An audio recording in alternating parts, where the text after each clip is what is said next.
Yeah, welcome back, everybody. I am with David Sokol, who is the chairman of Mid-American Energy of Berkshire, of course, division, and, of course, chairman and CEO of NetJets. Welcome back. Good to see you once again. Glad to be here, Liz. Welcome back to Omaha. Thank you so much. Okay, derivatives, the word of the week, definitely. Of course, front page of the Wall Street Journal earlier this week.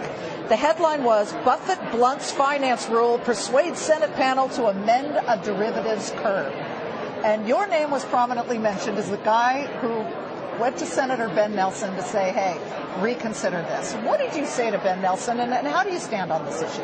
Well, the issue is not about getting anything for Berkshire. It's about making sure that we think financial regulatory reform, particularly in regard to derivatives, is a critical issue.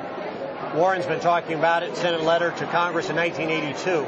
So we're very much in favor. But what they need to do is make sure that there's no retroactivity, because sanctity of contract is a critical issue. And with $670 trillion of notional amount of derivatives in the economy, any confusion on that fact could be an enormous mess. So that's all we're really trying to deal with. But going forward, you would be okay with having to put up collateral for derivatives? Yeah, any rules going forward, we've not commented on them at all. We're fine.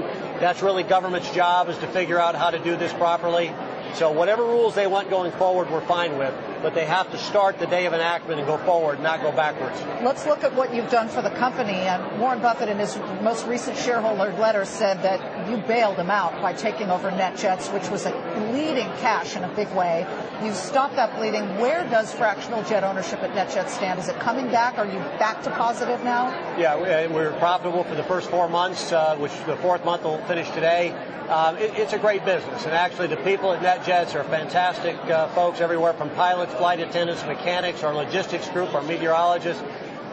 The reality is there's only going to be one fractional program in the United States, and that's in Europe, and that's NetJets, because of the Berkshire ownership. But, you know, we made the changes we need to make last year. We've got a great young team of managers running the business, and they'll be profitable here on out. And frankly, the owners are responding really favorably. They put you in the ads, you and Warren together, in the NetJet ads, so you get to be a little famous there. Let's get to Mid-American Energy, because, of course, this is a huge conglomerate, utility, etc. There's the ad. Does it distress you? Is it disconcerting, or is it a relief that we don't have an energy policy in place, whether it's cap or trade? Well, we need to get to an energy policy. You know, one clear issue for the United States for the last 100 years is we've never had an energy policy. If carbon restraint is an important issue going forward, and many obviously think it is. Do you? You know, we try to stay out of that argument because we don't think we're really experts at it, but great minds think it is an issue. But we need to approach it in an intelligent way. And frankly, the Waxman-Markey bill was too much, too quick. It didn't take into account many of the unintended consequences of shifting from 200 years of a carbon-based economy.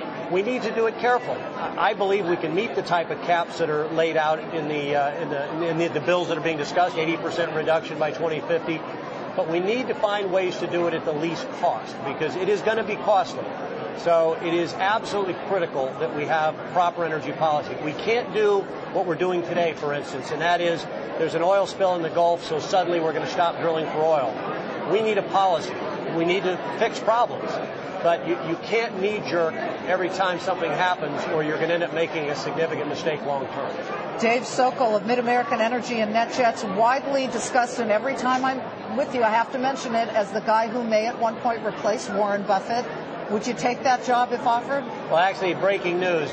Warren announced to the board this morning that he will give 25 years notice before he leaves. So I think we're in good shape, and everybody's happy about that. You've got some time. Yeah. Dave, good to see you. Thank you very much. Thanks for having me.